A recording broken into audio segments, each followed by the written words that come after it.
Dear Papa Dudut, hindi ko inaasahan na darating din pala ang araw na ako naman ang magpapadala ng sulat sa inyong programa. Isa lamang po ako sa silent listener ng Barangay Love Stories. Ang mga kwento ninyo ang naging jam ko tuwing nagdadrive ako sa daan, lalo na tuwing traffic. Bigla akong nai-inspire na i-share din ang sarili kong kwento para naman makapagbigay ako ng aral at motibasyon sa lahat ng kabataang nakikinig sa inyo ngayon na dumadaan din sa parehong karanasan ng aking buhay. Ako po si Sally, 37 years old. Laking mahirap pero dahil sa determinasyon at pagpupursige, ay isa na ngayon akong business owner ng maliit na Japanese restaurant dito sa Maynila. Kailanman ay hindi ako nagreklamo sa pagiging busy ko sa buhay. Sa katunayan, Papa Dudut, ay sobrang thankful pa nga ako dahil hindi ako nawawala ng pinagkakabalahan. Wala po akong karapatang magreklamo dahil ang buhay na tinatamasa ko ngayon ay ang buhay na araw-araw kong dinadalangin noong bata pa lamang ako. Lingid sa kalaman ng mga taong nakakakilala sa akin ay hindi naging maganda ang buhay ko noong bata pa lamang ako. Poorest of the poor kung maituturing ang estado namin, kasama ang nanay kong si Melba. Sa squatters area lamang kami nakatira noon. Wala kaming sariling gamit sa bahay, walang kuryente at ni palikuran ay wala kami. Wala akong kinalakhang ama. Pero ang kwento sa akin ng nanay Melba ko ay iniwan kami ng tatay ko noong 2 years old pa lamang ako. Dahil mas pinili niyang sumama sa ibang babae kesa panindigan kami.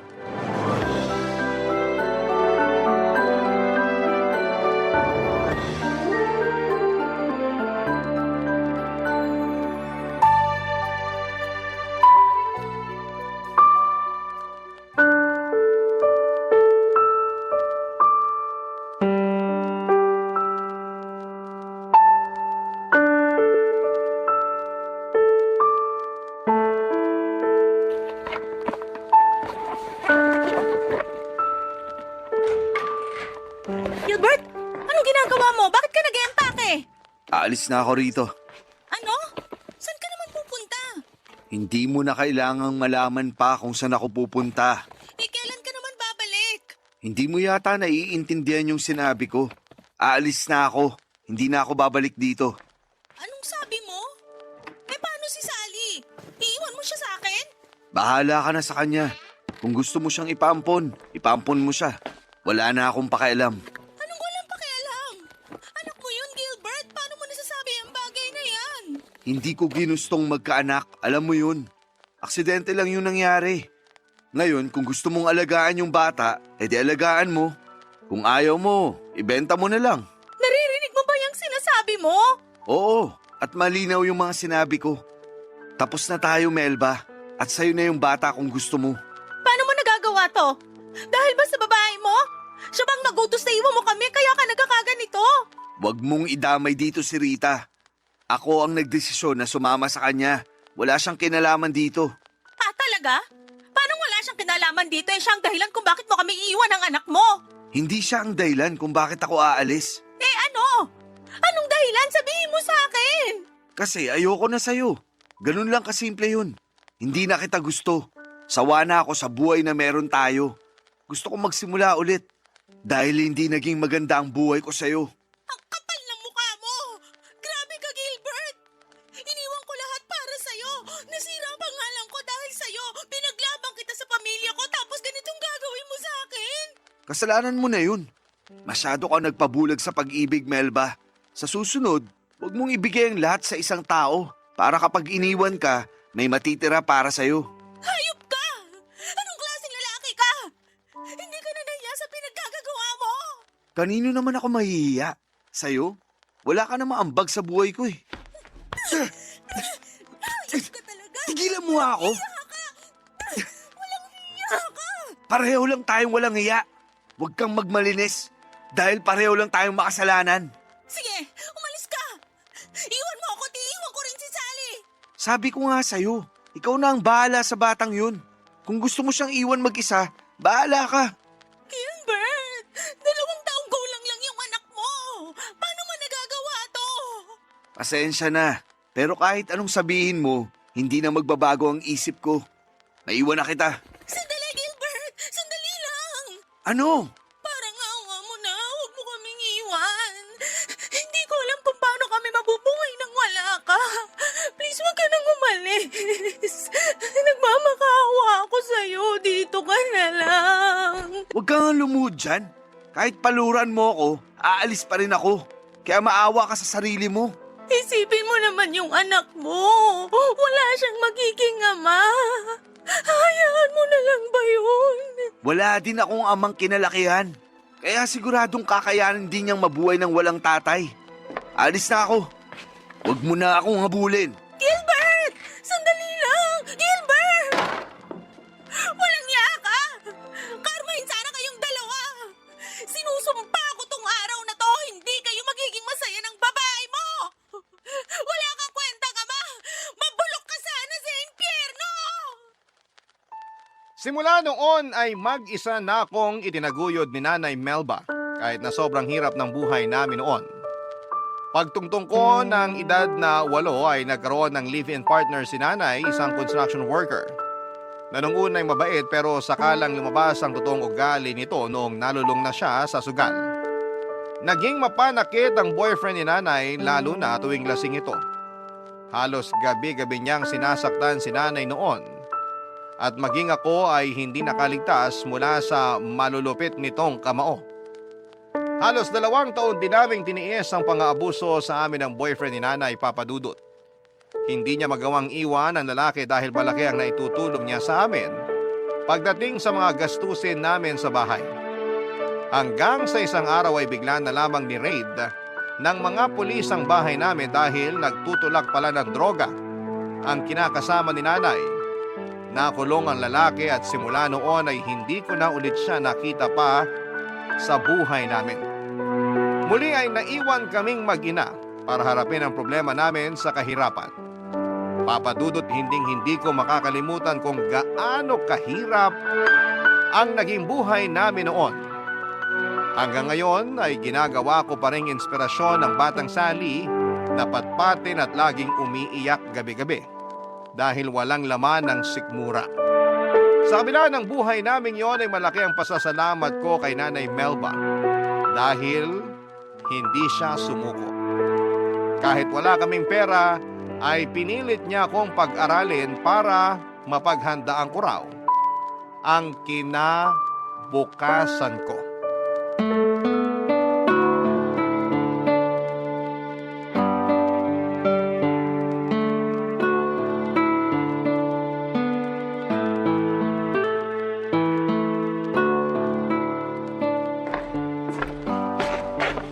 Anak? Sally? Nandyan ka ba? Opo, nandito po ako. Bakit po, Nay? Isukat mo tong uniform mo. Parang hindi na yata kasya sa'yo ah. Hindi na po talaga kasya yan, Nay. Last year pa yan hindi kasya eh. Last year pa ba hindi kasya? Ba't hindi mo sinabi sa akin? Sinabi ko naman po sa inyo noon eh, kaso sabi nyo wala pa tayong pambili. Kaya antayin ko na lang matapos yung pasukan para makabili tayo ng bago kapag grade 4 na ako. Ganun ba? O siya, sige, gagawa natin yan ng paraan. Ang tanong, meron na po ba kayong pambili ng bago kong uniform? Siyempre naman, may naitabi akong pera dyan para sa uniforme mo. Yung totoo po, Nay. Wala na nga tayong pambili ng bigas eh. Uniform pa kaya? Wala ka bang tiwala sa nanay mo? Hayaan mo, bukas na bukas, may uniform ka na. Nay, 10 years old na po ako. Alam ko na po na mahirap lang tayo. Alam kong wala tayong pera na pambili ng bagong uniform. Kaya wag yun nang itago sa akin yung sitwasyon natin. Mahirap tayo, oo. Totoo yon. Pero hindi ibig sabihin no na hindi ko na kayang ibigay yung mga pangangailangan mo. Magtiwala ka sa akin, mabibigyan kita ng bagong uniform bago magsimula ang pasukan. Matagal pa naman eh, may 2 linggo pa kaya mapaghahandaan ko pa yan. Paano po kung tumigil na lang kaya ako sa pag-aaral? Ano? Bakit naman? Para po makatulong ako sa inyo sa pagtatrabaho. Tsaka para hindi na rin kayo mahirapan sa paghahanap ng mga gamit ko sa eskwelahan. Hindi pwede. Kailangan mong mag-aral. Kapag tumigil ka, maiiwanan ka ng mga kaklase mo. Gusto mo ba yon? Okay lang naman po yun sa akin eh. Ang mahalaga po, matulungan ko kayo. Anak, wag mo na akong alalahanin. Kaya kitang pag-aralin. Kaya kong pagtrabahuhan yun. Wala ka bang tiwala sa akin? Meron po. Yun naman pala eh. Huwag mo nang problemahin ang pag-aaral mo. Ako nang bahala dyan. Alam mo ba na edukasyon ang isa sa mga pinakamahalagang sandata na pwedeng magkaroon ng isang tao? Bakit naman po? Kasi ang pagkakaroon ng maayos na edukasyon ang magbibigay sa atin ng daan para sa pagbabago. Pagbabago? Paano naman po yun? Isipin mo na lang. Mahirap tayo ngayon, di ba? Wala tayong perang pambili ng gamit mo sa eskwelahan nyo. Pero kapag nag-aral ka at nakapagtapos, kapag nagkaroon ka na ng diploma, magagamit mo yun para makapaghanap ng maayos na trabaho. Kapag nagkatrabaho ka, magkakaroon ka na ng pera. Hindi ka na mahihirapan sa mga gastusin. Yun ang isa sa mga pagbabagong pwedeng ibigay sa iyo ng edukasyon. Talaga po? Oo. Kailangan mong makapagtapos para magkaroon ng pagbabago sa buhay natin. Kayo po ba? Nakapagtapos po ba kayo? Ako? Hindi eh. Kaya tingnan mo tong buhay natin ngayon. Mahirap na nga kami noon. Mahirap pa rin tayo hanggang ngayon. Huwag mo akong tutularan ha?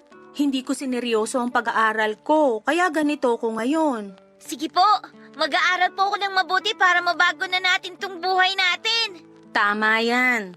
Pagigihan mo ang pag-aaral para yung mga pangarap mo ngayon, makamit mo sa pagtanda mo. O sige na, itabi mo na tong uniform. Hahanap tayo ng kapalit niyan bukas. Sige po! Papa Dudut, isa sa mga magagandang katangian ni Nanay Melba ay ang pagiging madiskarte nito. Kahit na walang pera ay palagi siya naghahanap ng paraan para lamang may pagpatuloy ko ang pag-aaral ko. Kapag malapit na ang pasukan ay nagbabahay-bahay siya sa iba't ibang lugar para humingi ng mga lumang notebook na hindi na ginagamit. Ang ginagawa nito ay binabaklas ni Nanay ang mga notebook na yon sa kanya pagsasama-samahin ang mga pahinang walang sulat. Pinagtatagpi-tagpi niya ito gamit ang yarn para makabuo ng bagong notebook na pwede kong gamitin sa pasukan. Pagdating naman sa uniform ay kinakausap ni Nanay ang mga graduate na mula sa eskwelahang pinapasukan ko para hingin ang mga uniforme nila na hindi na nila gagamitin pa. Ganon din pagdating sa mga sapatos at bag. May mga mabubuting loob naman na nagbibigay tulong kay Nanay at malaki ang pasasalamat ko sa kanila dahil naging parte sila sa success na meron ako sa ngayon. Papa Dudut, kung ang mga kaklase ko noon ay puro brand new ang gamit tuwing nagsisimula ang pasukan, ako'y pawang pinaglumaan ang gamit ko. Ganon pa man ay hindi ko ito kinakahiya dahil alam ko sa sarili ko na ang mga suot at gamit ko sa eskwela, hindi man bago ay pinaghirapan ito ni Nanay Melba ko. Kahit walang baon, kahit walang laman ng tiyan, kahit nanginginig na ako noon dahil sa gutom ay hindi ako tumigil sa pag-aaral. Si Nanay Papa Dudut ang naging motivation ko para magseryoso sa eskwela. Dahil gusto kong balang araw ako naman ang gagawa ng mga sakripisyo para sa kanya, Papa Dudut. Barangay Love Stories. Barangay Love Stories. Top student ako noong nag-aaral pa lamang ako, Papa Dudut. Isa yon sa mga bagay na ikinaka-proud ko dahil sa kabila ng kahirapan namin noon, ay hindi yun naging hadlang sa paghahangad ko ng maayos na edukasyon. Sa katunayan ay lumalaban pa ako noon sa mga school contest sa iba't ibang lugar pagdating sa math, science at maging sa journalism. Paborito ako ng mga teachers ko noon dahil masipag akong bata. Teachers pet nga ang tawag nila sa akin noon. Lagi kasi akong inuutusan ng mga teachers ko na magtinda ng merienda, maglinis ng classroom bumili ng pagkain at kung ano-ano pa.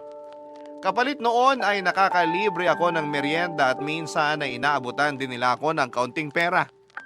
Payakman na maituturing ang pamumuhay namin noon ni Nanay Melba.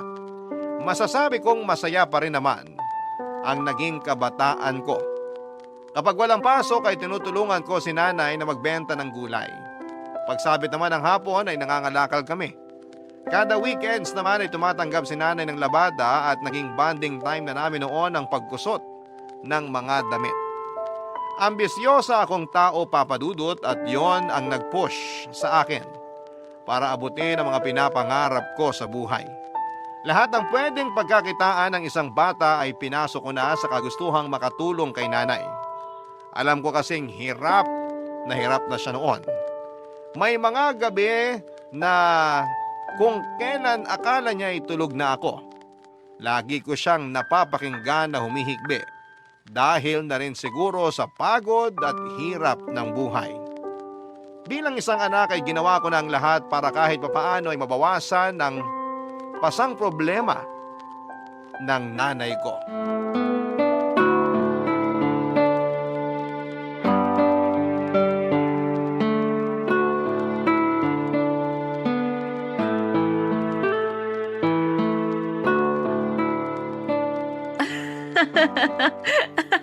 Oh, eto. Hulaan mo kung ano tong anino na ginagawa ng mga daliri ko. Ano po yan? Hindi ko po masyado makita eh. Tapat niyo po yung kamay niyo sa may kandila para mahulaan ko. Oh, ayan. Nilalapit ko na. Nakikita mo na ba kung ano yan? Dinosaur? Hindi. Eh ano po yan? Aso! Ayan yung tenga oh. Tapos itong hindi liit ko yung dila. Parang hindi naman po aso yan eh. Nay, bakit po pala hindi na bumalik yung kuryente natin? Ayaw na tayong pakabitin ng kapitbahay natin eh. May nanghuhuli na raw kasi. Hayaan mo, kapag nakapag-ipon ako ng pera, magpapakabit ako ng sarili nating kuryente. Eh, paano po ako makakagawa ng assignment niyan? Dito ka na muna sa may kandila. Maliwanag naman eh.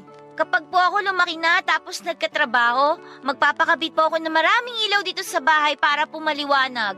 Aba, magastos yun sa kuryente. Kahit na po. Nakakatakot kasi kapag madilim eh. Baka po mamaya may sumilip na multo dyan sa may bintana. Naku, tinatakot mo lang sarili mo. Hindi naman totoo ang multo eh. Basta yun po ang bibiling ko kapag may trabaho na po ako. Iba ka rin ano. Ano pa? Ano pa yung mga pangarap mo na gusto mong gawin pagtanda mo? Marami po. Kapag po may sarili na tayong bahay, gusto ko po magpagawa ng swimming pool. Tapos po, gusto ko rin bumili ng relo. Yung pong katulad sa kaklase ko, yung relo po na may calculator. Calculator? Bakit mo naman kailangan ng calculator? Eh magaling ka naman sa math. Eh basta po, ang ganda po kasi nun eh. Ano pa? Anong trabaho naman ang gusto mong gawin? Kapag nakapag-college ka na, anong kurso yung kukunin mo? Gusto ko po doktor. Doktor? Bakit naman yun ang napili mo? Eh kasi po, gusto ko pong tumulong sa mahihirap na hindi po kayang magpa-ospital. Di po ba yung anak ng kapitbahay natin, namatay daw po kasi ayaw po nilang itakbo sa ospital kasi daw wala po silang pambayad. Oo, nagkaroon ng pneumonia yung bata tapos ayaw ipaggamot sa ospital kasi malaki daw yung sinisingil. Kaya sa bahay na lang siya ginamot. Mga ganong tao po yung mga gusto kong tulungan, Nay. Yung mga tulad natin na mahihirap lang. Ang bait mo namang bata. Iniisip mo pa talaga yung makakatulong sa iba. Mabuti yan. Basta pag-igihan mo lang ang pag-aaral mo, magiging mabuti at magaling na doktor ka rin paglaki mo. Eh kayo po, Nay, ano po bang pangarap nyo nung bata kayo? Ako? Gusto kong maging teacher noon pero dahil nga hindi ko natapos yung pag-aaral ko, hindi ko naabot yung pangarap kong yun. Sayang naman po. Maliban sa maging teacher, ano pa po yung pangarap nyo noon? Ano pa nga ba? Wala naman na. Ang gusto ko lang naman talaga noon magkaroon ng masaya at tahimik na pamilya. Yung kahit hindi mayaman, pero hindi naman naghihirap na tulad natin ngayon. Basta yung simpleng pamilya lang, buo, masaya, tahimik, puno ng pagmamahal. Ganun lang kasimple yung pangarap ko noon. Ako na lang po ang bubuo ng pangarap niyong yan, Nay. Ako po yung magbibigay sa inyo ng masayang pamilya. Kapag po nakaahon na tayo sa hirap, gagawin po natin lahat ang gusto nating gawin para po maging masaya tayo kahit po dalawa lang tayo. Talaga ba? Oo naman po! Kaya katulad po ng sinabi nyo, pagbubutihin ko po talaga yung pag-aaral ko po para sa inyo. Maganda yan. Sana patuloy kang bigyan ng inspirasyon ng mga pangarap mong yan. Basta magtiwala ka lang sa Panginoon. Maaabot din natin ang mga nais natin pagdating ng panahon. Papa Dudut, marahil noon ang mga pangarap ko noong bata pa lamang ako ay parang napaka-imposibleng mangyari. Masyadong matayog. Ang mga kahilingan ko sa buhay na mahirap kamtin, lalo na sa estado namin noon, pero hindi ko ginawang hadlang ang kahirapan para abutin ang mga pangarap na yon. Papadudot kong mahirap na ang buhay namin noon.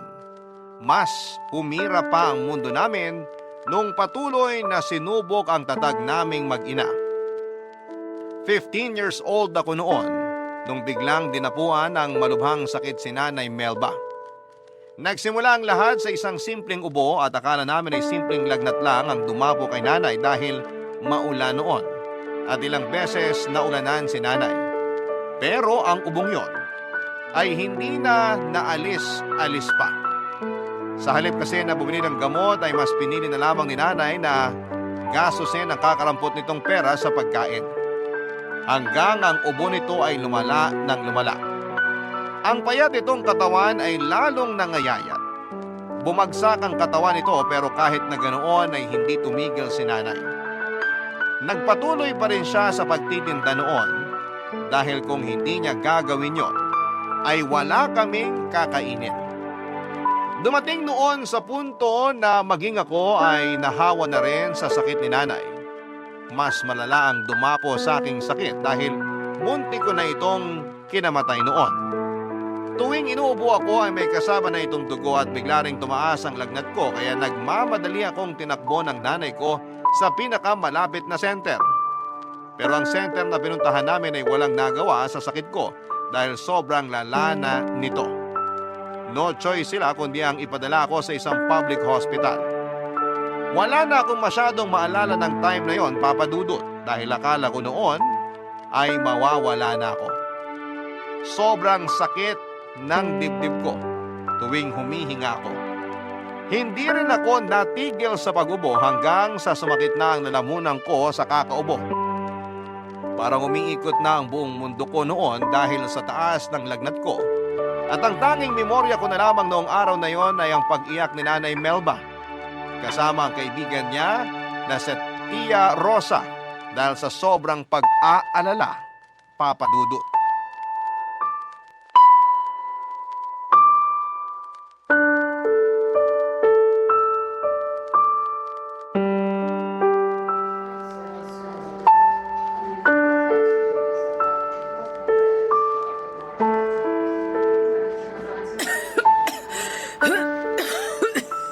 Melba, ikaw rin. Magpatingin ka na kaya. Malala na rin yung lagay mo, oh. Hindi na. Kaya ko na to. Kung pati ako ay magpapa-ospital, hindi ko na alam kung saan ako kukuha ng pambayad. Kanina pa nga ako hindi mapakali kung saan ako kukuha ng pera para dito eh. May naitatabi ka ba dyan na pwedeng mahiram? Naku, wala eh. Ako rin naman maraming bayarin ngayon. Walang-wala rin ako ngayon eh. Ganun ba? Paano na kaya to? Huwag mo nang problemahin yon. Ang isipin mo na lang muna ngayon ay yung kalagayan ninyong mag-ina. Kaya nahawa yung anak mo dahil dyan sa pagpapabaya mo eh. Dapat nung una pa lang, ipinagamot mo na yung sakit mo. Tingnan mo, mas lumala tuloy. Hindi ko naman alam na aabot sa ganito yung sitwasyon namin eh. Magpatingin ka na rin para mabigyan ka na nila ng gamot. Huwag mo nang alalahanin yung gastos. Maya-maya, may darating ng tulong. Tulong? Saan naman manggagaling yung tulong na sinasabi mo? Ganito kasi yun eh. Pasensya ka na kung pinangungunahan kita ha. Pero tinawagan ko kasi si Gilbert. Si Gilbert? Bakit mo naman ginawa yun, Rosa? Nag-aalala na rin kasi siya sa inyong mag-ina eh.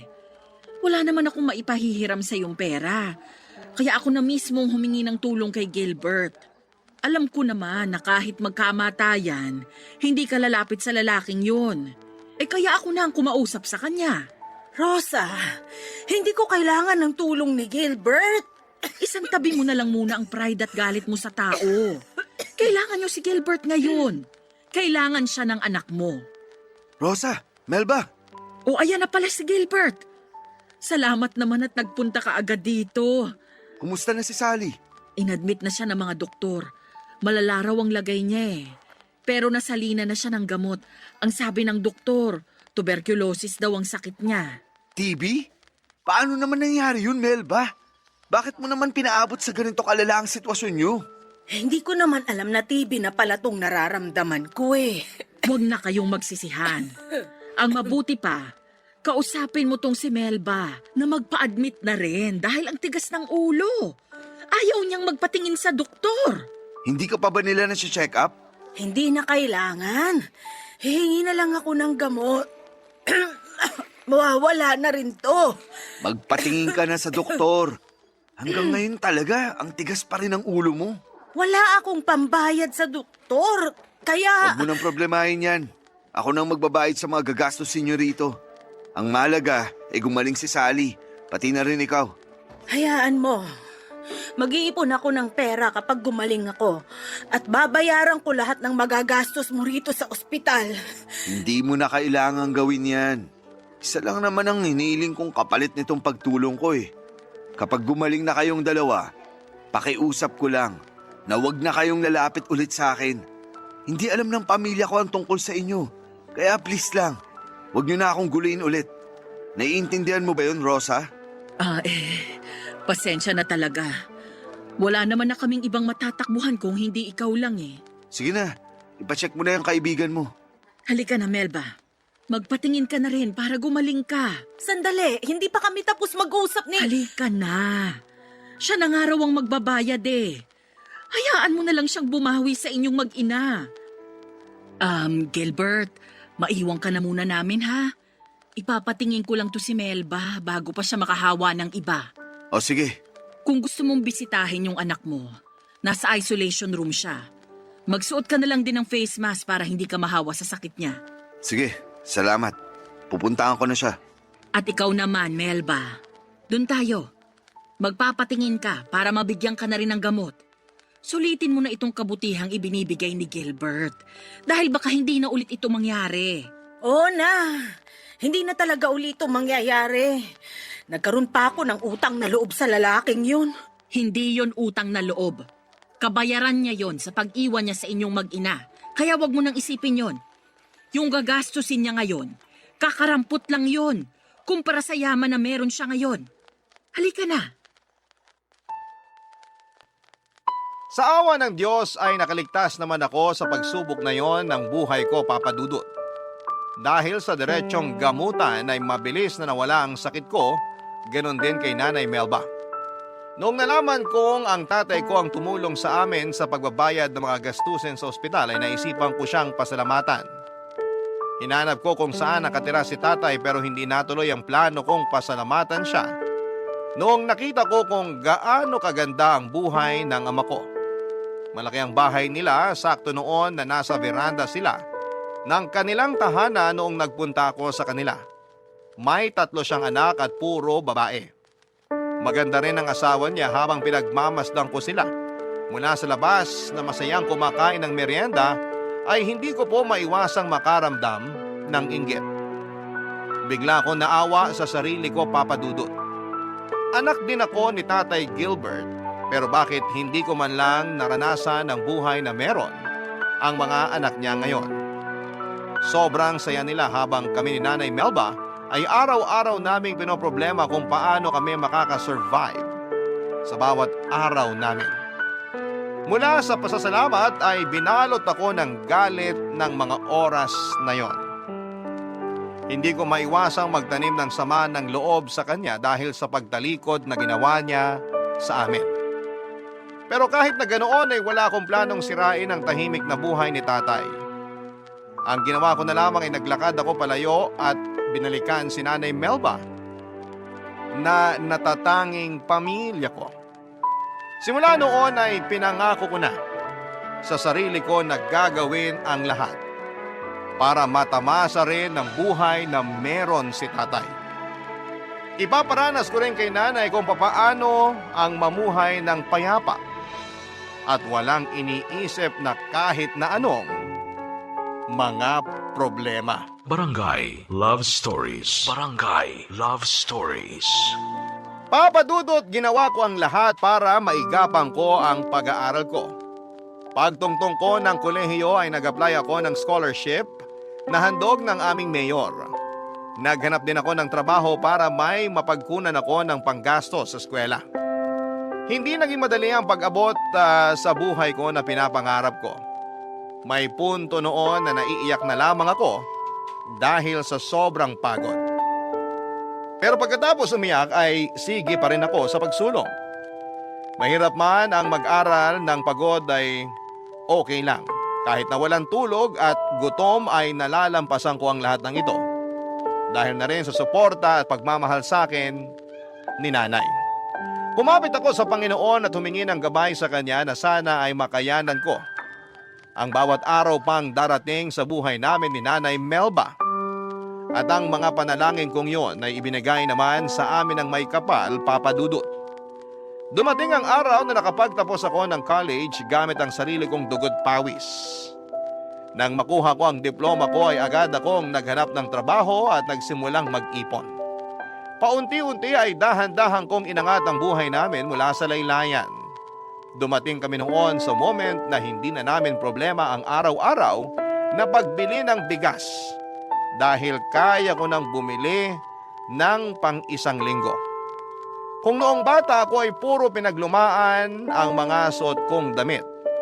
Noong nagkatrabaho ako ay nakabili na ako ng sarili kong damit. Ganon din si Nanay Melba na nakakapagsuot na rin ng mga magagandang kasuotan. Mabagal man pero dahan-dahan kong ibinigay kay nanay ang comfort na deserve niya, Papa Dudut.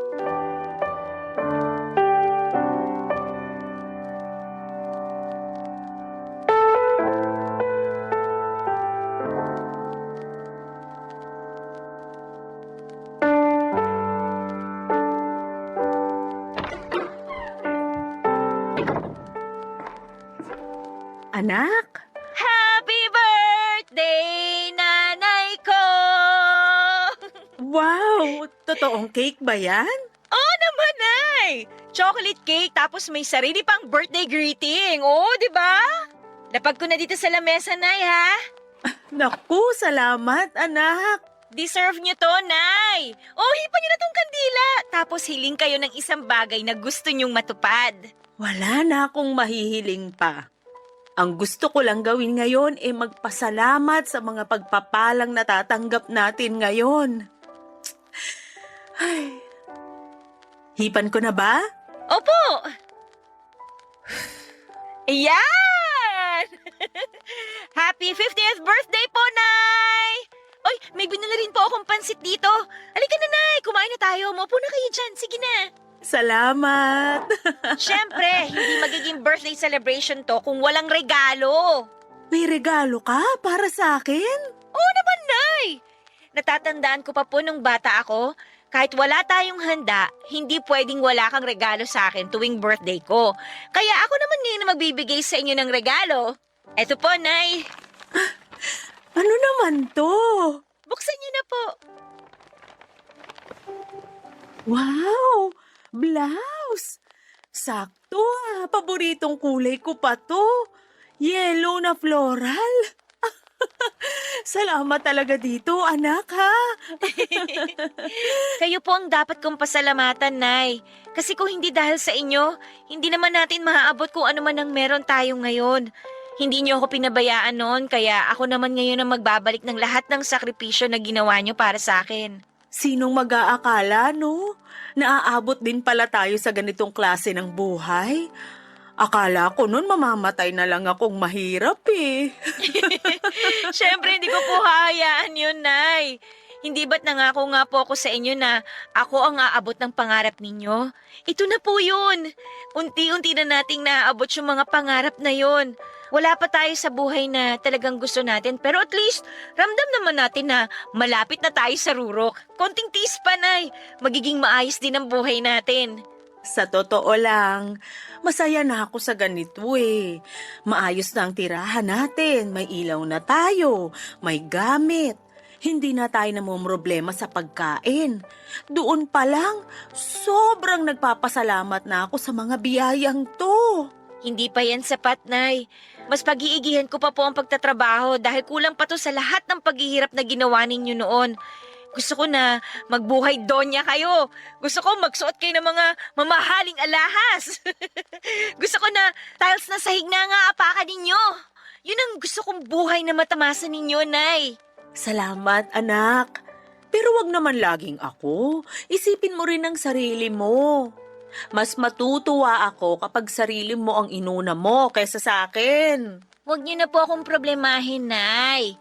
Napagbibigyan ko pa rin naman ng sarili ko kahit papano eh.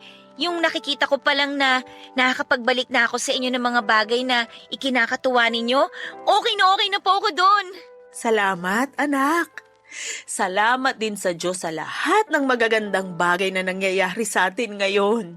Sige na po, Nay. Kumain na tayo. Sige, ano pa ba tong mga binili mong pagkain? Ayan po, pansit gisado. Paborito niyo yan, di ba? Tapos may in-order din po akong maha blanca sa kapitbahay natin. Naku, sarap naman nito.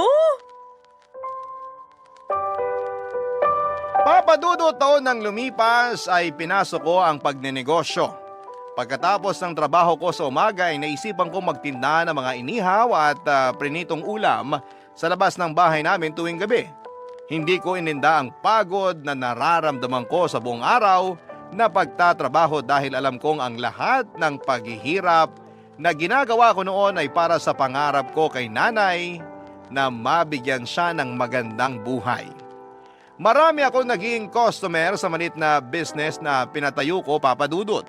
Sa pamamagitan noon ay nadagdagan pa ang ipon ko hanggang sa nakalipat kami ni nanay sa mas maayos na bahay. Hindi naglaon ay nakapagpundar na rin po ako ng ilang appliances tulad ng maliit na ref, electric fan at pati na rin gas stove. Kahit na hindi pa ganoong kalaki ang sweldo at income na nakukuha ko noon ay hindi ako nakalimot sa pinanggalingan ko. Kung ano ang ginawa sa amin ng mga mabubuting tao noon na tumulong sa amin ay ginawa ko rin yon nang umayos ang buhay namin. Nagdo-donate ako sa simbahan ng maliit na halaga ng pera at tumutulong din ako sa mga kabataang kapuspalad hanggang sa isang karinderyang naisipan kong ipatayo. Nagtulungan kami ni nanay para buhayin ito at hanggang sa nag-boom na nga ang kainan namin dahil malapit lang kami sa eskwelahan. Karaniwan sa mga suki namin ay mga college students at may ilan din na trabahador na nagbo-boarding malapit lang sa amin. Damang-dama ko noon ang tagumpay na matagal ko nang pinapangarap.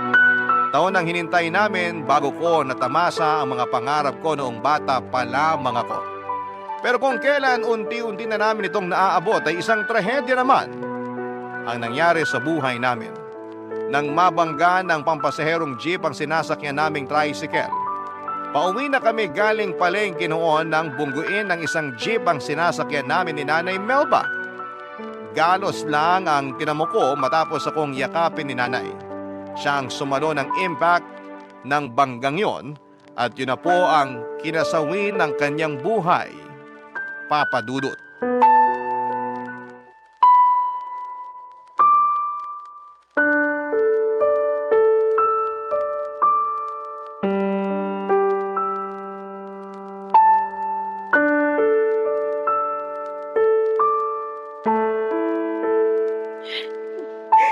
Sally, Yang Rosa, wala na po si nanay. nakikiramay ako sa'yo. Hanggang ngayon, hindi ko pa rin po talaga matanggap na wala na po yung nanay ko. Mahirap talaga.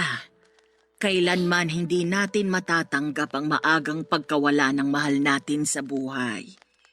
Pero kung yun talaga ang kapalaran ng isang tao, wala na tayong magagawa pa dun. Ang dami ko pa pong pangarap para sa kanya eh. Hindi pa namin naaabot yung estado na ipinangako ko po sa kanya. Wala naman yan sa naging estado nyo sa buhay eh. Kung ako ang tatanungin mo, masaya na si Melba kahit noon pa kasi nagkaroon siya ng isang napakabuting anak na tulad mo. Aanhin ko pa po yung pagiging mabait kong anak kung hindi ko naman nasuklian yung mga paghihirap sa akin ng nanay ko. Tignan mo yung sarili mo ngayon. Maayos na ang pamumuhay mo. Maganda na ang buhay mo. Malayo ka na sa dating sali na butot balat. Yung mga sakripisyo ng nanay mo sa'yo, hindi mo yun sinayang. Doon pa lang isang malaking kasuklian na yon para sa nanay mo. Ang hangad lang naman ng isang magulang, makita ang kanilang anak na nasa maayos na kalagayan. At yun ang nakita ni Melba bago siya namayapa. Ang unfair lang po kasi kung kailan po malapit na kami sa hinahangad kong buhay, saka pa siya nawala sa akin. Ganun talaga eh. Hindi atin tong buhay na meron tayo. Hiram lang to sa Diyos. At kapag oras ng bawiin, wala na tayong magagawa. Nakakalungkot lang din talaga kasi napakabait na tao ni Melba. Alam mo ba ang kwento kung papaano kami naging magkaibigan? Hindi po. Basta ang alam ko, magkaibigan na po kayo noon pa eh. Wala ka pa noon sa buhay ni Melba. Matalik na talaga kaming magkaibigan. Tindera rin ako noon. Magkatabi lang kami sa pwesto ng nanay mo. Ako ang naging witness ng naging pag-iibigan nila Melba at ng tatay mong si Gilbert. Ano po bang nangyari sa kanilang dalawa? Bakit po sila nagkahiwalay? Ang totoo niyan, hindi ko rin alam. Basta ang sabi sa akin ni Melba, mas ginustong sumama ni Gilbert sa babae niya. Isa ako sa mga nakakita kung papaano iniwan ng tatay mo si Melba. Halos lumuhod nga siya noon sa pagmamakaawa eh. Pero wala. Matigas yung tatay mo. Iniwan pa rin kayo. Simula noon, ako da yung naging sandala ng nanay mo. Sabi nga niya sa akin noon, karma na niya siguro yung nangyari. Karma? Bakit naman po karma? Kasi maging siya, ay teka, hindi mo pa pala alam tong kwento na to. Hayaan mo na lang, huwag mo nang isipin yung mga sinabi ko. Hindi, sige po, tuloy niyo lang po. Karma? Bakit naman po kakarmahin si nanay? Paano ba to? Baka multuhin ako ng nanay mo kapag sinabi ko sa'yo to eh. Siyang Rosa, sabihin niyo na po. Nasimulan niyo na pong ikwento eh. Pero huwag kang magagalit sa nanay mo kapag nalaman mo ang totoo, ha? Ano po ba kasi yun? Bakit naman po ako magagalit kay nanay? Kasi ang totoo niyan, kabit rin ni Gilbert si Melba. Ano po? Kabit po si nanay? May asawa si Gilbert noon, si Salome. Siya ang totoong nanay mo, Sally. At hindi si Melba. Ha? Paano po nangyari yon? Sinasabi niyo po ba na hindi ko totoong nanay si Nanay Melba? Ganito kasi yung nangyari. Si Gilbert at si Salome, nagkaroon sila ng anak. Ikaw yon. Pero nung mga panahong yon, kinakasama na rin ni Gilbert si Melba. Saktong kapapanganak mo lang noon nung nalaman ni Salome ang totoo. Na-depress siya, dulot na rin siguro ng postpartum depression. Bigla na lang siyang tumalon mula sa ika-6 na palapag ng inuupahan yung bahay noon. Nung namatay si Salome, kinuha ka ni Gilbert at inako ka na ni Melba bilang totoong anak. Hanggang sa iniwan kayo ng tatay mo. Simula noon, si Melba na ang tumayong ina mo. Totoo po bang sinasabi niyo? Alam kong mahirap paniwalaan. Pero yun nga ang nangyari. Kung gusto mong kumpirmahin tong mga sinabi ko sa'yo, pwede mong itanong sa tatay mo. Hindi ko totoong nanay si Nanay Melba. Maaring hindi nga kayo totoong magkadugo, pero nanay mo pa rin siya at hindi na yun mapapalitan pa. Sally, huwag ka sanang magalit sa nanay mo ha. Hindi po. Hindi po ako galit kay nanay. Nagulat lang po ako sa mga nalaman ko. Pwede po bang iwan niyo na lang po muna ako? Gusto ko na lang po muna sanang mapag-isa. O sige, doon na lang muna ako sa labas. Sa totoo lang, Papa Dudut, ay hirap akong paniwalaan noon ang mga nalaman kong katotohanan mula kay Tiang Rosa. Pero pinatotoo ito ni Tatay Gilbert nung dumalaw siya sa huling gabi ng burol ni Nanay Melba. Humingi ng tawad sa akin si Tatay sa mga nagawa niyang kasalanan sa amin ni Nanay. Willing daw siyang magpakaama sa akin ngayong wala na si Nanay Melba. Pinatawad ko naman po si Tatay sa ginawa niyang pang-iwan sa amin, pero kasabay noon ay hiniling ko rin sa kanya na huwag na siyang magpapakita pa sa akin kailanman. Masyado nang huli ang desisyon niyang magpakaama sa akin. Isang tao lang ang itinuring kong magulang sa buong buhay ko, at yon ay si Nanay Melba lamang. Siguro totoo nga nakabit si Nanay Melba. Isa siya sa mga sumira sa pagsasama ng totoong magulang ko, pero ang makasalanang pag-ibig na yon na nangyari noon ay matagal nang pinagdusahan ni Nanay. Bumawi siya sa pamamagitan ng pagkupkop at pagpapalaki sa akin kahit na hindi naman niya ako totoong anak, at sapat na yon sa akin bilang kapatawaran. Pagkatapos ilibing ni Nanay Melba at ipinagpatuloy ko ang mga nasimulan kong pangarap. Mula sa maliit na karinderya ay nagpatayo ako ng sarili kong Japanese restaurant matapos akong kumuha ng kurso sa cooking. Ang negosyo kong yon ay umusbong hanggang sa nagkaroon po ito ng isa pang franchise. Hindi naglaon ay nakapagpatayo po ako ng sariling bahay na mas malaki pa sa bahay ng tatay ko. Lahat ng bagay nang gusto kong makuha noong bata ako ay abot kamay ko na. Ang mga pangarap ko noon na sa panaginip lang natutupad ay naabot ko na. Nakakalungkot lang na hindi na ito natamasa pa ni Nanay Melba na siyang pangunahing rason kung bakit ako naghirap na abutin ang mga pangarap na yon. Papa Dudut, dito na po nagwawakas ang storya ko. Maraming salamat po sa inyo. Ang inyong forever kapuso at kabarangay, Sally. Dear Papa Dudut, wala namang pinanganak na perpekto, kaya alam ko na lahat tayo ay nakaranas na magkamali sa buhay. Nandun yung malulugmok tayo sa mga pagkakamaling yon. Pero ang isa sa mga pinakamahalagang katangian na dapat nating taglayin ay kung paano bumangon at bumawi sa mga pagkakamali natin. Lalo na kung meron tayong tao na nasaktan. Yun din ang isa sa mga aral sa buhay na itinuro sa akin ng namayapa kong lola na masasabi kong dala-dala ko pa rin hanggang sa pagtanda ko. Ako si RG, 32 years old, at nagtatrabaho ako bilang IT consultant sa isang private company sa Taguig. Ulila na ako sa mga magulang sa batang edad at lumaki ako sa pangangalaga ng mapang-abuso kong tiyahin. Matapos mamatay ng lola ko na siyang unang kumupkup sa akin.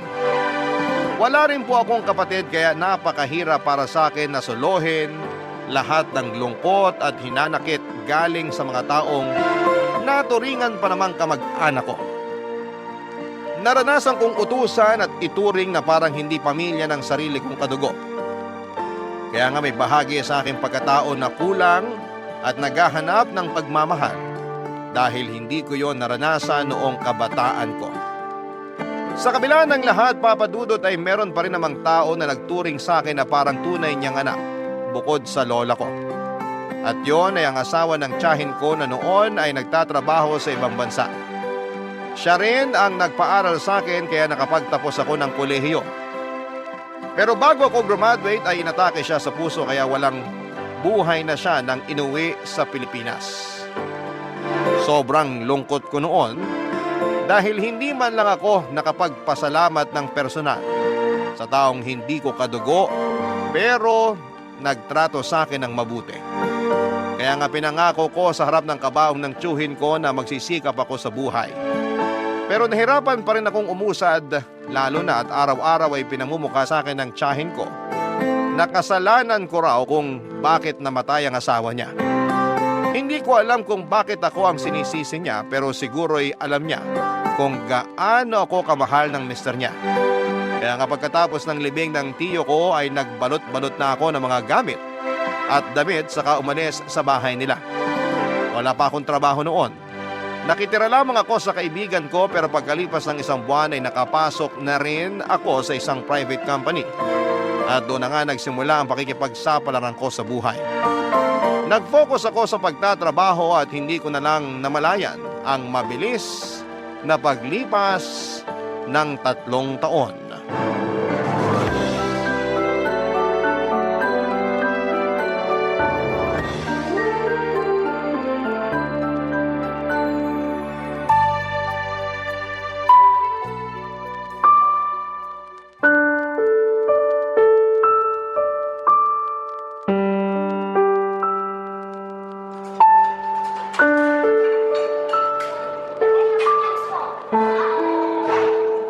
RG! RG! Dito ako nakapwesto. Hi. Hello? Upo ka muna. Sige. Richelle, right? Right. Don't tell me nakalimutan mo na ako, parang kagabi lang. Inuuwi. Pwede ba? Huwag mo na nga sabihin yan. Bakit? Nahihiya ka? Totoo naman. Sarap na sarap ka pa nga habang hinahalikan ako. Grabe, napapapikit ka pa nga ng mga mata habang sinisip-sip yung balat ko. Please, ayoko nang alalahanin pa yun. Bakit mo ba kasi gusto makipagkita sa akin? Tinatanong pa ba yun? Siyempre kailangan mo kong panagutan. Ano ka mo? Panagutan? RG, ginalaw mo ko. May nangyari sa ating kagabi sa inuman ng katrabaho mo. Tapos kinabukasan, lalayasan mo lang ako? Sa lagay, ganun na lang yun? Pero kasi... Linawin ko lang na hindi ako bayarang babae. Paano kita pananagutan? Buntis ka ba? Hindi ko alam, pero malay mo, nabuntis mo na pala ako. Ano ba kasing gusto mong mangyari? Paano kita pananagutan? Gusto ko lang naman na magsama na tayo sa iisang bubong. I've heard na mag-isa ka lang na nagre-rent ng apartment mo. Baka gusto mo magkaroon ng roommate. Nasisiraan ka na ba? Ayoko nga. Ni hindi nga kita girlfriend. Di sinasagot na kita ngayon. Ha? Sabi ko, sinasagot na kita ngayon. Kaya girlfriend mo na ako. Ngayon, pwede mo na ako ibahay. Ewan ko kung anong tinira mo para makapagsalita ka ng ganyan. Kung alukin mo ako na ibahay ka, para ka lang nagtitinda ng banana Q at turon pang merienda. Di hamak naman na mas masarap ako kaysa sa banana cute turon. Patunay nga dun yung reaksyon mo kagabi habang Please, wag mo nang ituloy, okay? Alam ko naman yun eh. Pero nagdadalawang isip lang ako sa gusto mong mangyari. Ni hindi pa nga natin kilala ang isa't isa tapos gusto mo na agad magsama tayo? Saka na lang natin kilalanin ng isa't isa kapag magkasama na tayo sa apartment mo. Ang mahalaga, nagkatikiman na tayo. Hindi ka ba talaga titigil? Inaasar lang kita, masyado ka namang pikon. Pero, seryoso, gusto ko na rin kasing maranasan magkaroon ng live-in partner kaya naisip ko na magsama na tayo. Bakit ikaw? Meron bang magagalit? May girlfriend ka ba o nagugustuhan? Wala ako pareho nun. Kaya nga, tayo na lang. Tsaka, alam ko naman na gusto mo rin. Ramdam ko yun. Nag-aalangan ka lang. Natural. Sobrang bilis kasi. Hindi kasi ako yung tipo ng babae na mahilig magpaligaw. Gusto ko live-in na kagad. Pangarap ko yun kaso di naman matupad-tupad. Kaya, iparanas mo na sa akin. Kung hindi tayo mag-workout, saka tayo maghiwalay. Kaya sige na, pumayag ka na. May trabaho naman ako, mag-aambag ako. Masipag ako sa bahay at masarap magluto. Pero, mas masarap ako sa kama. Ay, pwede bang pag-isipan ko muna? Sige, pero hanggang bukas lang. Ang iksi naman nun. Ay, mabagal ka lang magdesisyon kaya sana bilis-bilisan mo. So paano? Bukas ha? Umaasa ako na papayag ka para matikman mo ko ulit. Richelle naman. Cute mo pala kapag namumula. Yan ang gusto ko. Papadudot na kilala ko si Richelle sa isang inuman noong minsan akong sumama sa opisina ko na nag-birthday. Aaminin kong na love at first sight ako sa kanya kasi naman ay sobrang ganda niya. Balingkinita ng pangangatawan, makinis ang kanyang balat na parang kinulayan ng gatas sa puti. Kulay chestnut ang malago at mahaba niyang buhok at merong kissable lips. Natatandaan ko pa na naging tampulan kami ng tukso lalo na ng mga kaopisina ko matapos akong kindatan ni Richelle. Doon na rin niya ako nilapitan at nakipagkilala siya sa akin. Nalaman kong nagtatrabaho siya sa isang BPO company, single katulad ko, and ready to mingle. Sobrang na-enjoy ko yung kwentuhan namin ng mga katrabaho ko kasama si Richelle hanggang sa iserve na nga yung alak. Buti na lang at walang pasok kinabukasan kaya pwede kaming magpakalasing. Game na game rin naman si Richelle na nooy nakakandong na sa akin at pinagsasalin ako ng inumin. Hindi ko malilimutan yung mabango niyang amoy na sigurado kong hahanap-hanapin ko. Basta ang natatandaan ko na lang ay pareho na kaming lasing nang yayain ako ni Richelle sa isa sa mga bakanteng kwarto doon at doon nga ay may nangyari sa amin. Kaya nga laking gulat ko kinabukasan nang yayain niya akong ibahay ko na siya. Ni sa hinagap ay wala pa sa plano ko ang magkaroon ng kinakasama. 25 years old pa lamang ako noon. Alam kong sa buhay may asawa ay wala akong kalam-alam.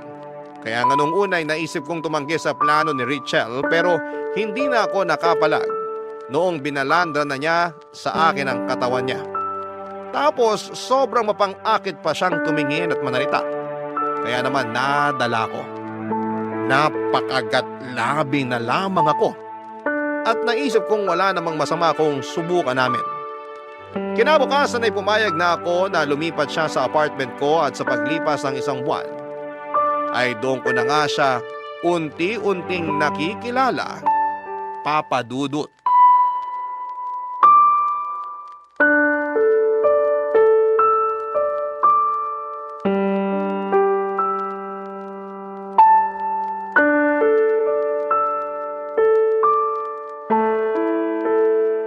Pwede bang mag-usap tayo ng masinsinan, Richelle? Pwede rin bang mamaya na? Kita mo nang wala pa sa wisyo yung tao eh. Ang sakit pa kaya ng ulo ko tapos parang nasusuka ako pero... pero nawala naman na. Gosh, ano ba naman pakiramdam to? Yan na nga yung gusto kong pag-usapan natin. Yung tungkol sa pag-iinom mo. Ano bang problema? Nagpaalam naman ako sa'yo. Di ba nag-text ako, sabi ko iinom kami ng mga katrabaho kong babae. Tsaka wala namang pasok ngayon, kaya ayos lang yun. Ayos lang, pero tingnan mo nga itsura mo. Bakit? Ano ba itsura ko? Mukha ka ng miserable. Sakit mo naman magsalita. Ikaw kaya may hangover. Hindi mo yan mararanasan kung kinontrol mo lang pag-inom mo. Sinabihan na kita na huwag kang magpapakalasing, di ba? Pero ang tigas ng ulo mo. Natatandaan ko ganyan ka rin nung isang linggo. Doon naman sa inuman yun ang nag-birthday yung supervisor. Nangako ka pa nga sa akin na hindi ka na magpapakalasing. Tapos nangyari na naman ulit ngayon. Dapat talaga huwag ka nang uminom. Yung hindi lang ako magpapakalasing ang pwede kong tuparin sa mga sinabi ko sa'yo. Pero hindi mo ako mapapatigil sa pag-inom kasi hinahanap-hanap na ng atay ko yung alak. Kaya tinodo mo na pagpapakalasing kagabi. Oo, pero kasi nagkasiyahan na kami. Alam nga namang maging KJ ako, diba? Ewan ko sa'yo. Bakit ka ba kasi nagagalit? Nung una pa lang naman, alam mo mahilig akong uminom. Sa inuman pa nga tayo nagkakilala, diba? Tapos may nangyari pa sa atin. Tapos na yun, okay? Huwag mo nang ulit-ulitin. Sungit mo naman, Honey Bunch. Huwag mo nga akong tawagin yan. Seryoso ako sa sinabi ko ah. Ano ba kasi yung sinabi mo? Pakiulit, medyo di nag-sink in sa utak ko. Ang sabi ko, dapat huwag ka nang uminom. Ang sabi ko rin, imposible yon kasi hinahanap-hanap na ng atay ko yung alak. Tsaka, pagtatalunan pa ba natin yung tungkol sa bagay na yun? Masakit na ang ulo ko, RG. Huwag mo na akong piliting gawin yung ayaw ko. Concern lang naman ako dyan sa atay mo. Baka magkasakit ka ng malala dahil sa ginagawa mo sa sarili mo. Oh, ang sweet mo naman. Concern ka pala sa akin. Seryoso nga ako. Huwag mo nga akong ganyanin. Na-touch lang naman ako eh. At na-appreciate ko yung concern mo. Pero huwag ka na mag-alala kasi matibay itong atay ko. Subok ko na to. Hindi to umaatras sa lahat ng hamon ng alak. Bahala ka, ang tigas ng ulo mo. Ay naku, nakakainis ka naman eh. Imbis kasi na asikasuhin mo ko dahil may hangover na nga yung tao, sinisermonan mo pa ako. Ay, nakatulong yan, grabe. Alam mo, kung ganyan lang din naman, mabuti pa iwanan mo na lang ako dito sa kwarto. Matutulog na lang ako. Ayaw kita kasama rito kasi puro kadakdak. Daig mo pa kami mga babae manermon. Di naman kita magulang, no? Ay, sorry na. Hindi ko naman sinasadya eh. Gets ko naman na concerned ka. Sinabi mo na yan eh. Pero baka nakakalimutan mo na hindi na ako bata. 26 na ako. Nasa tamang edad na para magdesisyon sa sarili ko. Tsaka, wala ka pa sa buhay ko. Nagiinom na ako. Sanay na katawan ko doon. Pero, buhay pa rin ako at malakas. Kaya sana, huwag mo na lang pakialaman yun kasi naglilibang lang naman ako eh. Stress na nga yung tao sa trabaho tapos dinadagdagan mo pa. Kaya nga, sorry na. Babawi na lang ako sa'yo. Sige, sabi mo yan ah. Oo. Ano bang gusto mong gawin ko? Gusto mo bang ipagluto kita ng makakain? Hindi, busog pa ako. Pero, gusto ko bili mo ako ng bag. May nakita ako sa online ang ganda. Tingnan mo, dali!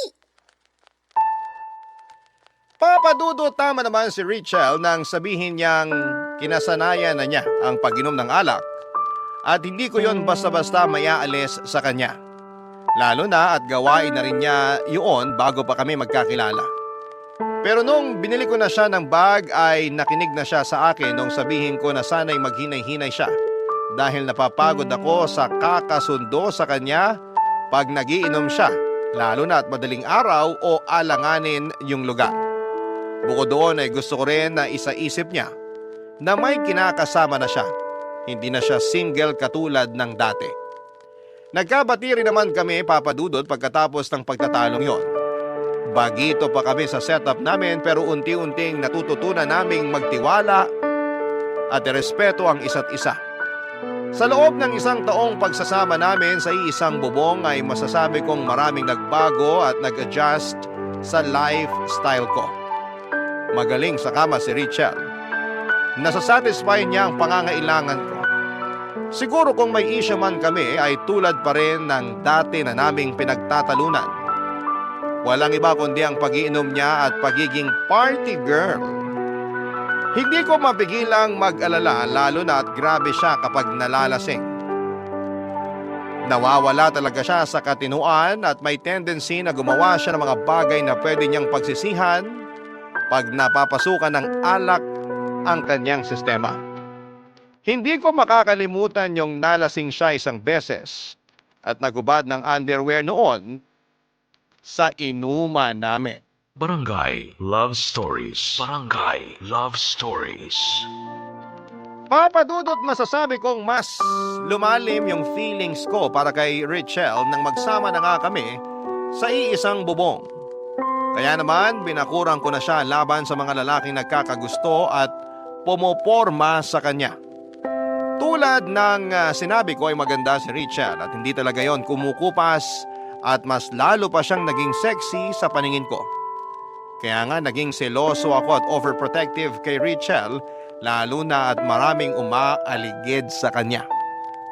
Pero hindi naman ako yung tipo na may pagka-eskandalosong tao.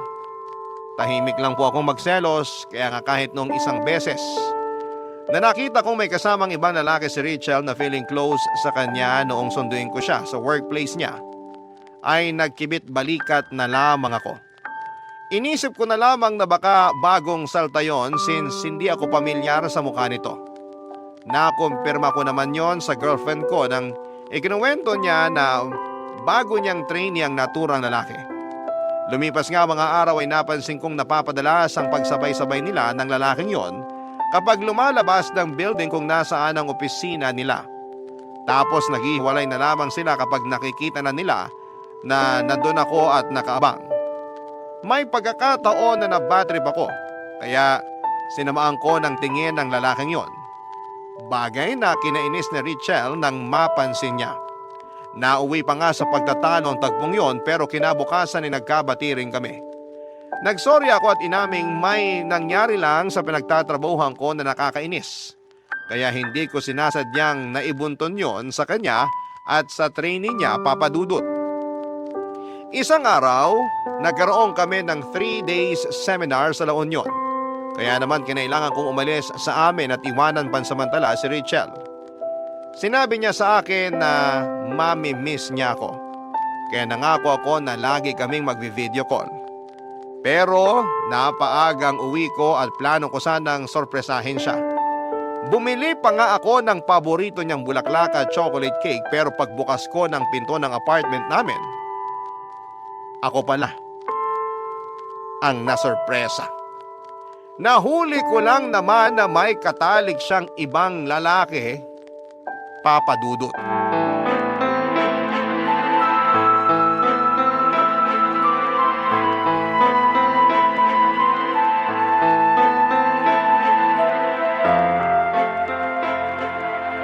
Lintik naman, Richelle!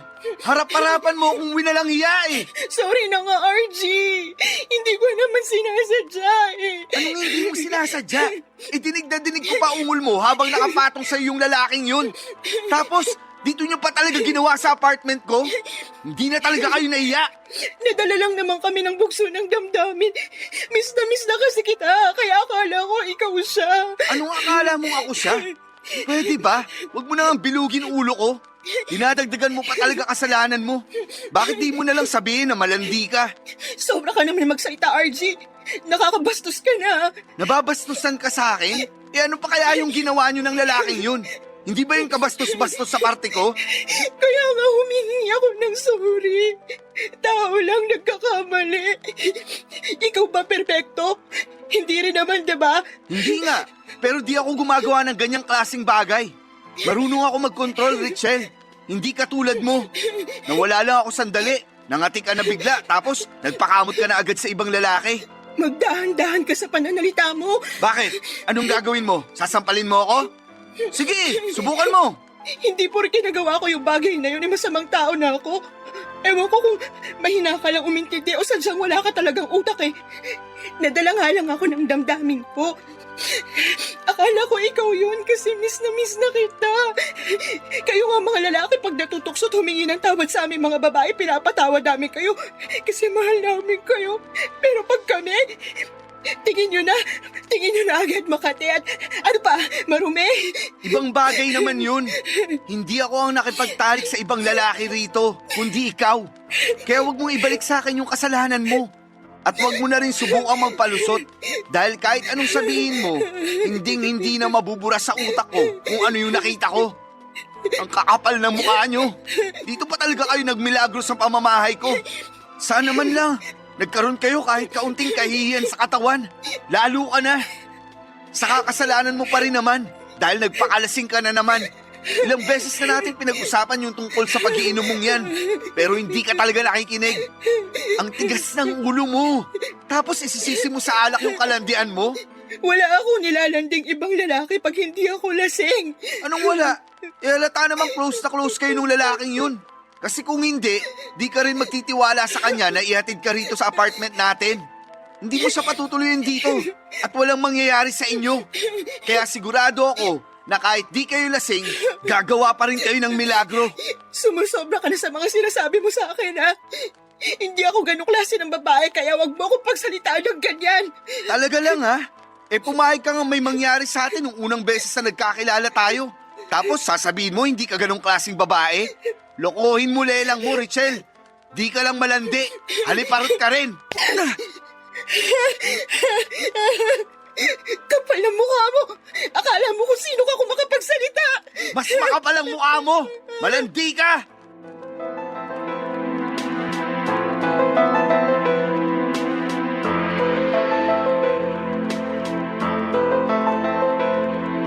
Papa Dudut, galit na galit ako kay Richelle at sa lalaking kasiping niya ng gabing yon na walang iba kundi ang trainee niya.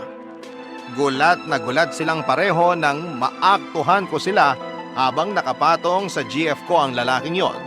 Bago ko siya dinambahan para suntukin at gulpihin. Umiyak at nag-hysterical noon si Richelle habang inaawat kami pero galit na galit pa rin ako. Gustong gusto ko silang pag-untugin ang mga panahong yon dahil ang kapal ng mukha nilang magmilagro sa mismong pamamahay ko pa. Pero ewan ko ba kasi tinablan talaga ako noong umiyak si Richelle sa harapan ko at nagmakaawa na patawarin matapos kong sabihin sa kanya na malandi siya. At ewan ko rin ba sa sarili ko kung paano ko siya nagawang patawarin noong mangako siya sa akin na hindi na niya yon uulitin pa. Kahit na duming-dumi ako sa kanya ng mga panahong yon ay binaliwala ko ang pakiramdam at binigyan ko pa rin siya ng isa pang pagkakataon. Pero ang kapal ng mukha niya, kasi inulit na naman niya ang panloloko sa akin. Hindi ko na idedetalye kung paano ko nalaman pero hindi rin naman niya kasi tinatago. Para bang proud na proud pa siya sa mga pinaggagawa niya kaya nawala na lang ako ng gana sa kanya. Kahit na magkasama kami sa iisang bubong. Tinuring ko na lamang siya na parang hangin, lalo na at ayaw naman niyang makipaghiwalay sa akin. Buti na lang at nakahanap ako ng comfort sa gabundokong workload na kulang na lang ay magpatira sa akin sa opisina namin, Papa Dudut.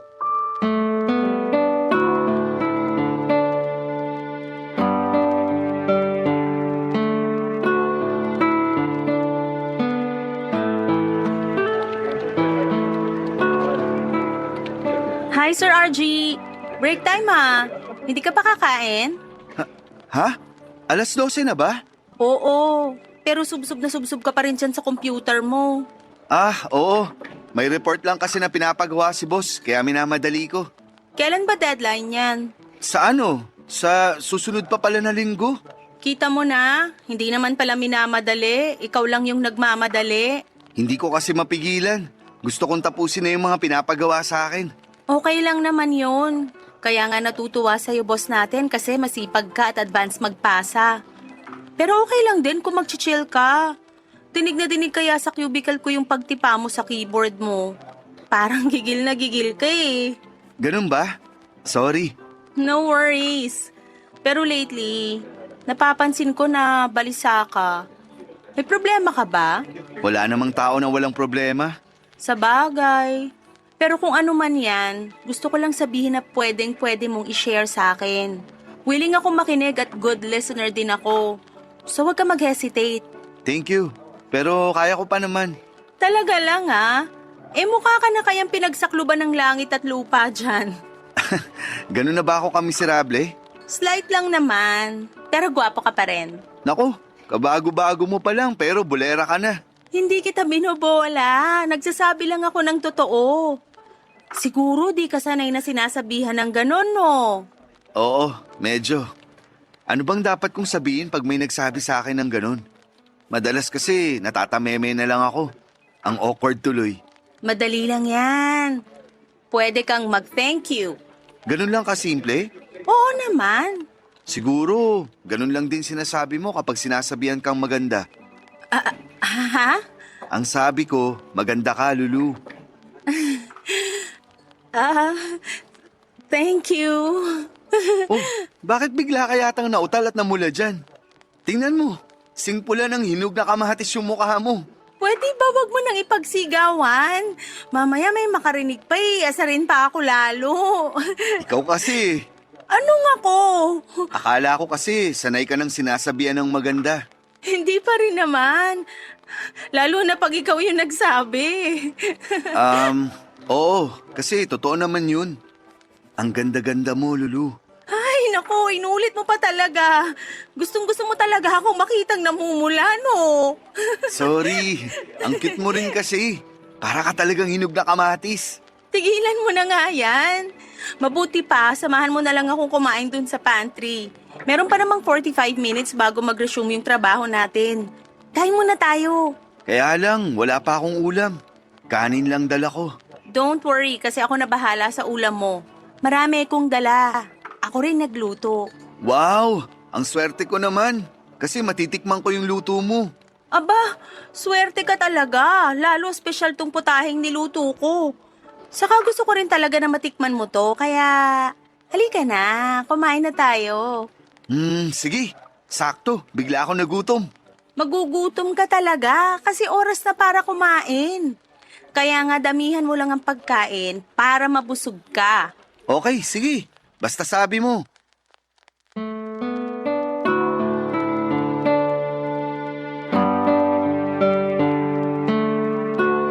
Baguhan lamang sa team namin si Lulu pero aminado akong nakuha na niya kaagad ang atensyon ko, Papa Dudut. Bukod doon ay maganda rin siya. Kamukha nga niya si Sanya Lopez. Magalang din siya at mainhin na magsalita. Magaling din siyang makisama kaya hindi lang ako ang natutuwa sa kanya. In fact, marami sa mga kaopisina namin ang naging instant ka-close niya. Pero sa aming lahat, ako talaga yung madalas na nilalapitan ni Lulu para magpaturo tungkol sa trabaho namin. Bagay na hindi ko naman tinatanggihan bilang nauna sa kanya sa opisina namin. Kaya bilang ganti ay palagi na niya akong nilulutuan ng mga paborito niyang putahe na naging paborito ko na rin kinatagalan. Ang sarap niyang magluto. Kaya naman excited akong pumasok sa araw-araw. Bukod doon ay unti-unti ko rin siyang nakilala sa mga kwentuhan namin during lunchtime. Aaminin kong nagsimula na akong humanga kay Lulu, lalo na noong nalaman kong may tungkulin pala sa simbahan ng daddy niya. Kaya pala napaka-mainhin niyang kumilos at napakagalang manalita. At doon ko nga na-realize na malayong malayo siya sa kilos at sa pag-uugali ni Richelle, Papa Dudut. Barangay Love Stories. Barangay Love Stories. Papa Dudut, mahal ko si Richelle pero nang panahong yon ay unti-unti nang naaagaw ni Lulu ang atensyon ko. Suportado rin naman ang mga katrabaho ko ang pagiging malapit namin sa isa't isa dahil aware sila sa panluloko sa akin ng kinakasama ko. Sa katunayan ay nagsawa na sila sa kakapayo sa akin na makipaghiwalay na at huwag nang magpadala sa pagmamakaawa ni Richelle pag pinapaalis ko siya sa apartment. May nagsuggest pa nga na ipakaladkad ko siya sa mga tanod kapag nagmamatigas o di kaya ay ipablatter sa barangay. Pero hindi naman ako ganon kasamang tao kaya hindi na yon aabot pa doon. Sa kabilang banda ay masaya ako sa closeness namin ni Lulu, Papa Dudut. Marami akong natutunan sa kanya tungkol sa buhay at sa ibang bagay na ginagawa niya outside our work. Doon nga ako nagsimulang mapaisip kung sakaling si Lulu ang unang nakilala ko kesa kay Richelle. Baka nasa mas maayos na disposisyon ang buhay ko. Mas nai-enjoy ko yung mga bagay na noong ko pa lamang nadidiskubre at hindi ako nakukonsumi. Lumipas pa nga mga araw at ramdam ko na hindi na lang ako ang may nararamdaman sa aming dalawa, Papa Dudut. Alam ko na may feelings na rin sa akin si Lulu at isang araw ay kinumpirma ko ngayon mula sa kanya.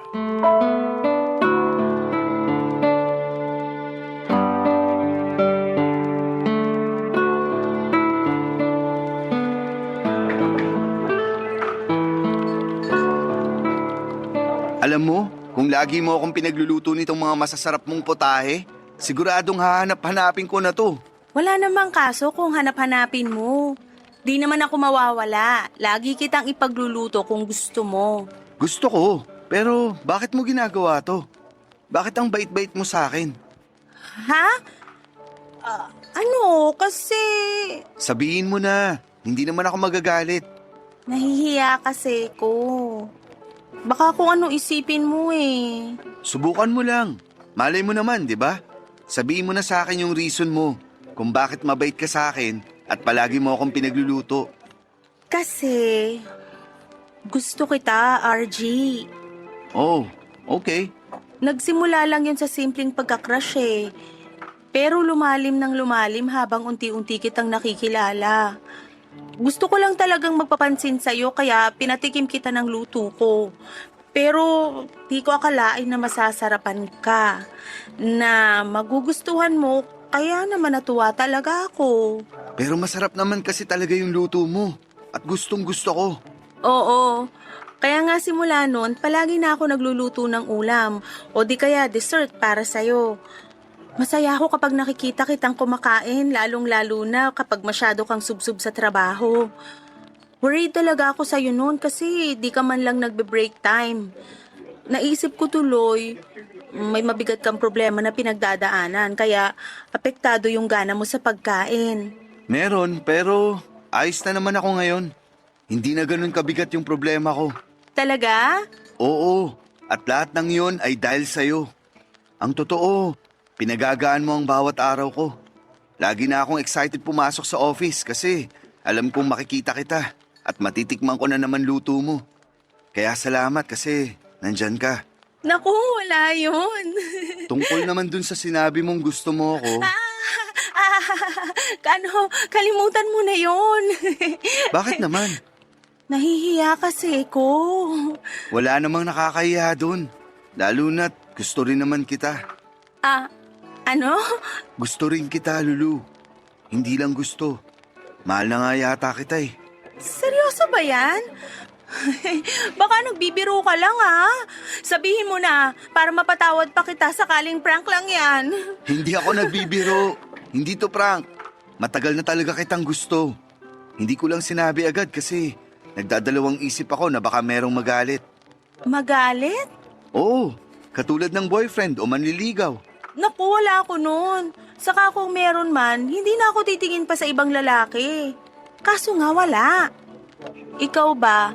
Wala rin. Yun naman pala eh. What if ligawan kita? Pumapayag ka ba? Oo naman. Pero, what if wag na? Kasi ganun din naman yun. Anong ganun din naman yun? Sasagutin din naman kita, kaya i-advance na natin. Oo na agad ang sagot ko. Kung ganun, payag ka nang maging girlfriend ko? Oo, RG. Tayo na. Totoo ba yan? Hindi ako nananaginip ha? Hindi nga. Sige nga, urutin mo ako. Okay, sabi mo eh. Aray ko! Oh, sabi mo kurutin kita. Oo nga. Ibig sabihin, totoo nga na girlfriend na kita. Hindi lang ako makapaniwala pero ang saya-saya ko, Lulu. I love you so much. Maniwala ka na kasi totoo yun. I love you so much din, RG. Pwede ba kitang halikan? Oo naman. Habang nasa lunch break pa sila. Papa Dudut, ang totoo ay may bahagi sa akin na gustong makiganti kay Richelle nang maging kami ni Lulu. Pero kinain ako ng konsensya ko dahil napakabait na tao ni Lulu. Hindi niya deserve na lokohin at pagmukaing tanga. Kaya naman sinabi ko sa sarili ko na kailangan kong gawin ang tama. Doon nabuo ang desisyon ko na tuluyan ng makipagkalas kay Richelle sa ayaw at sa gusto niya. Hindi niyo naman ako masisisi kung bakit nawala na ako ng amor sa kinakasama ko.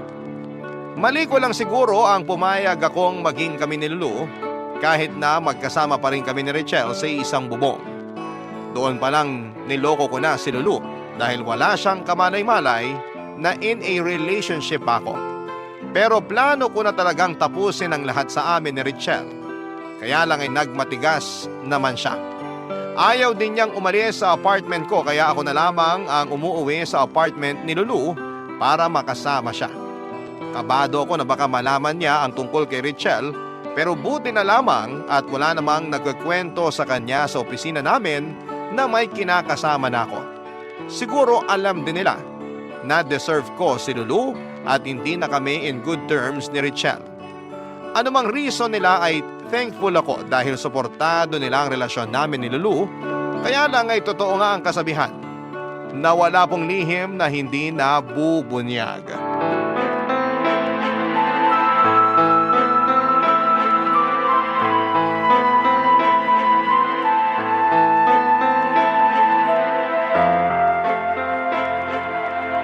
Sino ka bang babae ka?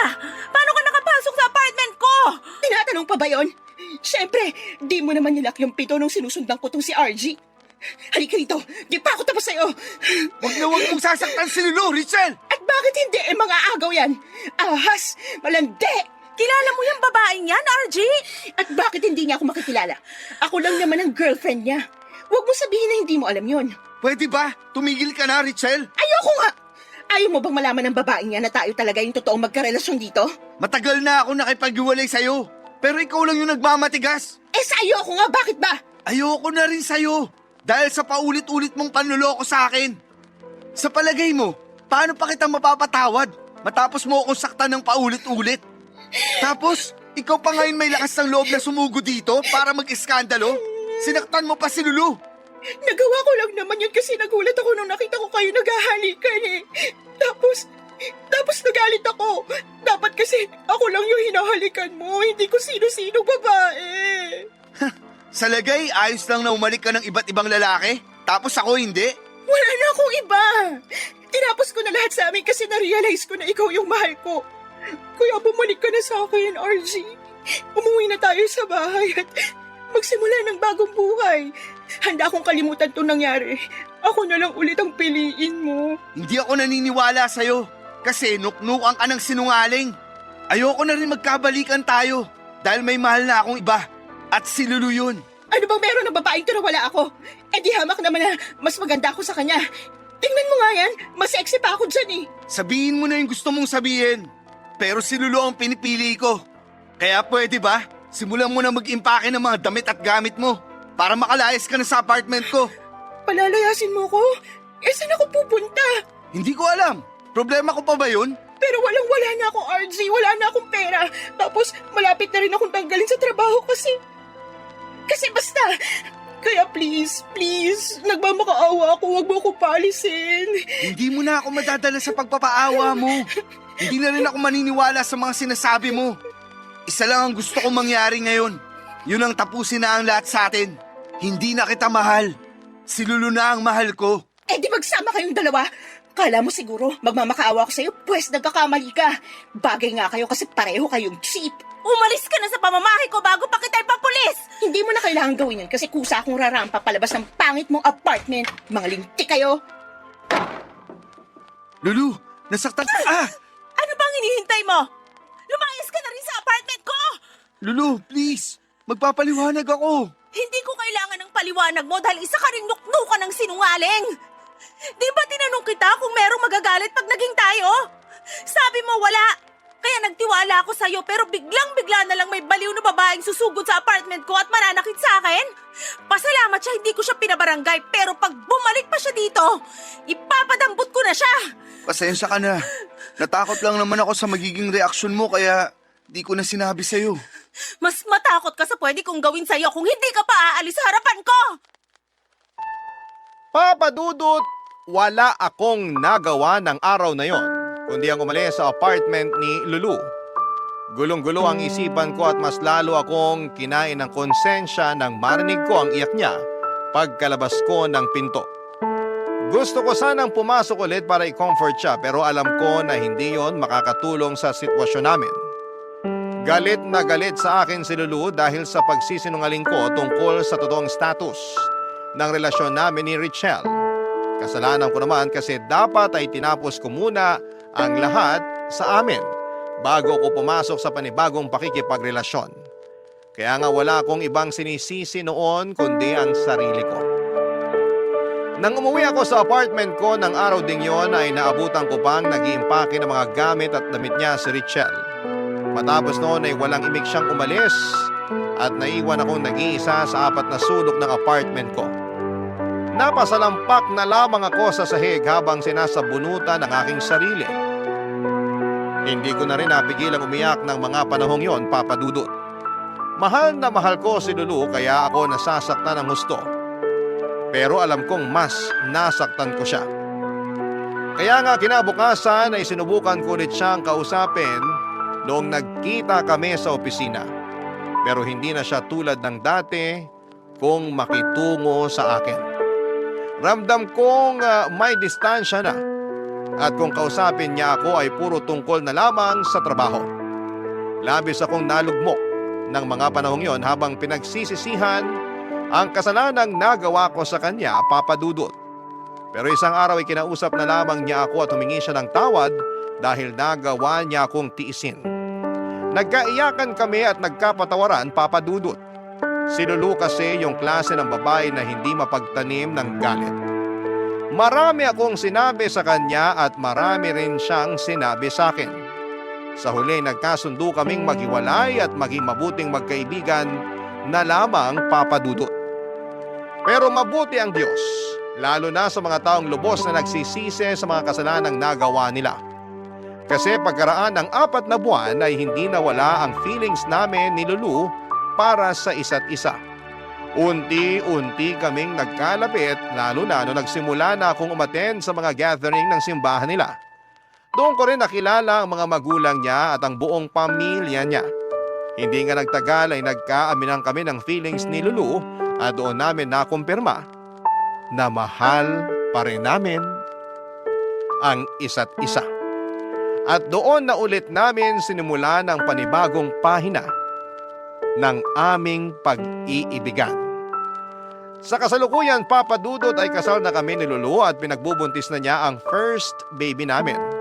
Walang pagsidla ng kasiyahan ko dahil nakilala ko na ang babaeng iniharap ko sa altar na siya ring makakasama kong bumuo ng aming pamilya.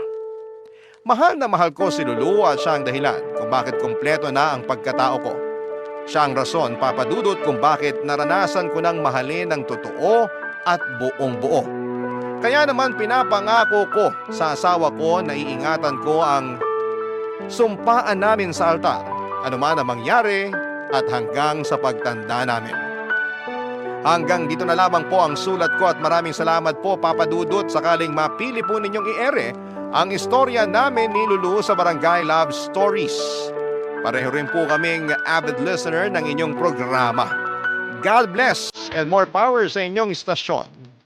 Ang inyong forever kapuso at kabarangay,